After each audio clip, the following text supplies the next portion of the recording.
Mesdames, Messieurs, bienvenue au journal sur CamNews 24 à la une de cette édition d'information. En économie, les hommes d'affaires et investisseurs belges viennent d'achever en terre camerounaise leur visite de prospection économique dans le monde des affaires camerounaises.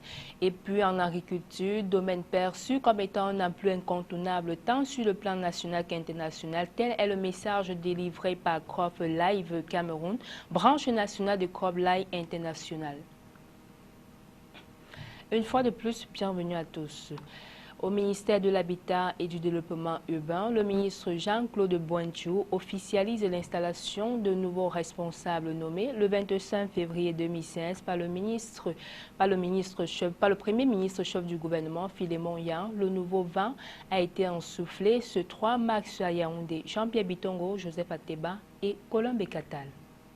Pour le ministre de l'Habitat et du Développement urbain, c'est du sang neuf qui est introduit au sein du département ministériel. Ce sont des énergies qui sont redéployées et réorientées. Ce sont les conseillers techniques, inspecteurs, directeurs et chefs de division qui sont ainsi repositionnés afin de créer la symbiose motivante, de mobiliser les forces et de provoquer l'onde de choc indispensable à l'atteinte des résultats concrets attendus des populations. D'autant plus que cette promotion intervient au moment où leur ministère, selon le ministre, est en pleine immersion dans le champ de la concrétisation et de la visibilité des premiers résultats des grandes réalisations du septennat du chef de l'État. Astreint à cette obligation de résultats, il revient donc aux lauréats de cette promotion d'être à la hauteur des attentes, d'assumer leur rôle et de jouer pleinement et exemplairement leur position. Pour ce, Jean-Claude Boinchou leur a recommandé de développer la valeur du travail, de vivre son travail au quotidien et de s'appliquer à 100%. Car, comme l'a dit le ministre, ils n'auront pas de période de grâce au regard de nombreux défis à relever. L'homme de nos missions, il s'agit à la fois d'introduire du sang neuf, de redéployer et réorienter les énergies, de repositionner les uns et les autres dans la perspective de créer la symbiose motivante. Au conseiller technique numéro 1 et 2, Mme Chenjuo Chiriet Khalida Fayrouz et M. Hassan Gouet Emmanuel Agnan, ils doivent apporter une plus-value au travail pour lequel ils seront sollicités. Aux 3 nouveaux inspecteurs de service, Martin Niabi Ekwe, à l'inspection chargée des questions techniques, de Jérémy Yempie et de Paul William Obouniebe, à l'inspection chargée des questions administratives, il leur appartient de contribuer efficacement au meilleur fonctionnement des services et à la bonne exécution des projets, de développer des stratégies de veille et le respect de la déontologie. Il faudrait que l'inspection chargée des questions administratives, l'inspection générale, puisse jouer donc effectivement son rôle en ramenant ceux qui sont au centre de la ligne tracée par le ministre à revenir et à respecter les principes cardinaux qu'il a rappelés tout à l'heure, les principes l'assiduité au travail, la discipline, le respect de la discipline, le respect de la hiérarchie. Au directeur et chef de division, il leur revient à indiquer au ministre d'animer les techniques qui leur sont confiées dans l'optique d'obtenir le meilleur d'elles. Ils ont également été invités à réorganiser régulièrement les réunions de coordination dans leurs structures respectives. Officiellement installés, le ministre et le secrétaire d'État ont félicité chacun tout en leur souhaitant pleine réussite dans leurs nouvelles fonctions. En économie, les hommes d'affaires et investisseurs belges en mission économique et commerciale ont bouclé la série de contacts engagés au Cameroun depuis le 28 février 2016. La visite qui rentrait dans le cadre de la prospection des partenariats économiques avec les milieux d'affaires camerounais s'est achevée ce 4 mars à Douala. Le point dans cet élément de la rédaction. Il n'y avait pas mieux que Douala pour boucler la série de contacts entamés au Cameroun le 29 février dernier par la soixantaine d'hommes d'affaires et d'investisseurs belges. La mission économique et commerciale belge a dans un premier temps pris attache avec le gouvernement camerounais et les institutions internationales basées à Yaoundé avant de mettre le cap sur Douala, question d'échanger avec des opérateurs économiques camerounais. Voilà qui explique la tenue ce 4 mars à Douala de cette rencontre business to business entre les hommes d'affaires belges et ceux du Cameroun. La conférence de presse qui s'en est suivie a permis aux hommes des médias locaux d'en savoir plus. On a rencontré beaucoup de gens, beaucoup d'hommes d'affaires qui sont très entreprenantes, qui ont vraiment la volonté de faire progresser leur business et la plupart des membres de notre délégation étaient très contents de la qualité professionnelle des gens qu'ils ont rencontrés. Il y a aussi des gens dans la délégation, dans par exemple le secteur de l'énergie, qui considèrent un investissement dans le Cameroun comme possible. Il y en a d'autres qui veulent faire le commerce avec les producteurs camerounais. Notre mission a été très diversifiée. Il y avait de très différents secteurs de l'économie présents dans la délégation. L'objectif de ces rencontres élargies aux villes de Douala et Kribi était de nouer des contacts d'affaires avec les secteurs publics et privés. Le séjour de la mission économique et commerciale belge a été meublé par des séminaires sur l'environnement et les opportunités d'affaires au Cameroun, des rencontres B2B, des visites d'entreprise et des fois l'exposition des produits made in Cameroun. Identifié comme un levier de l'accélération de la croissance et la lutte contre le chômage des jeunes, l'agriculture aujourd'hui est un défi mondial et sur un challenge national. Raison de plus pour favoriser la disponibilité et l'utilisation responsable des intrants de qualité. Voilà qui résume la portée du message passé ce 4 mars à Douala par Crop Life Cameroun. Reportage Éric Tucheux, Josué Nganga.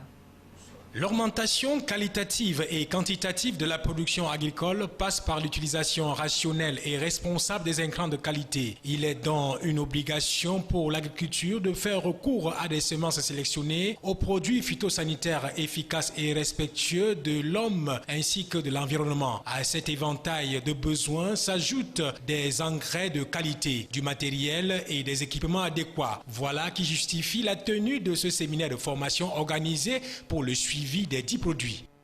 L'objectif, c'est d'apprendre les gens à avoir la pédagogie de formation. Les thèmes même de formation qui consistent à l'utilisation sécurisée des pesticides, ça, ils le maîtrisent. Est-ce qu'ils peuvent savoir communiquer ces thèmes de formation, ces points de sensibilité d'utilisation des produits à la chaîne, c'est-à-dire aux distributeurs, c'est-à-dire aux magasiniers, c'est-à-dire aux utilisateurs de pesticides. Donc la formation est uniquement une formation pédagogique et l'approche pour la transmission de la connaissance. Il était donc question pour le bureau exécutif de Crop Life Cameroun de présenter aux hommes et femmes des médias les outils favorables pour nourrir une population mondiale sans cesse croissante en cultivant sur des terres de plus en plus réduites et exposées aux changements climatiques néfastes. Une occasion pour l'association Crop Life Cameroun, branche nationale de Crop Life International, de porter des doléances au pouvoir public pour une agriculture camerounaise véritablement offensive. Aussi souhaitons l'opérationnalisation de la banque agricole, la mise sur pied d'un statut de l'agriculteur pour résoudre les problèmes spécifiques et organiser une véritable coalition nationale en faveur de l'agriculture avec la tutelle et d'autres ministères liés à ce secteur d'activité. La rencontre s'est achevée par la remise des diplômes aux formateurs arrivés en fin de formation. Dans le cadre des activités de la 31e Journée internationale de la femme, l'accès aux ressources financières, matérielles et idéologiques réclamées par les femmes au ministère des Finances aussi ont-elles réclamé leur participation dans la prévention et la résolution des conflits sur la conduite de Tsafak Bet, conseillère technique au ministère des Finances et président du comité d'organisation des festivités. Le compte rendu de Jean-Pierre Bitongo, Joseph Ateba. La salle des actes du ministère des Finances, transformée en amphithéâtre, a permis le partage du pupitre à deux enseignantes, Dr Viviane Ondoa et Dame Nathalie Foucault. Deux femmes d'exception qui ont partagé leurs connaissances et expériences avec leurs sœurs du ministère des Finances. C'était à travers un échange participatif sur le leadership et la résolution 1025 du Conseil de sécurité de l'Organisation des Nations Unies. Pour la Journée internationale 2016, le thème retenu par l'ONU est « La parité en 2030, avancer plus vite vers l'égalité des sexes ». Au Cameroun, le ministère de la Promotion de la Femme et de la Famille a opté pour le thème « Égalité des sexes et autonomisation des femmes, gagner le pari, surmonter les obstacles ». C'est ainsi que Dr Ondoa Biwole a édifié les femmes du ministère des Finances sur l'objectif du développement durable 4 qui veut que le monde parvienne à l'égalité des sexes et à l'autonomisation de toutes les femmes et filles. Au regard des conformismes sociaux dont est victime la femme camerounaise, malgré la place que lui reconnaît le président Paul Biya dans ses discours, le directeur général adjoint de l'Institut supérieur de management public a fait un plaidoyer qui interpelle les décideurs ou les gouvernants sur les écarts considérables observés entre l'homme et la femme. À l'en croire, le vrai combat est l'accès aux diverses ressources qui donnent l'autonomie et la liberté. Le deuxième exposé a permis à Nathalie Foucault d'éclairer la lanterne des femmes du MINFI sur la résolution 1235 adoptée à l'unanimité le 31 octobre 2000. Résolution qui, de l'avis de la secrétaire générale de la Ligue internationale des femmes pour la paix et la liberté,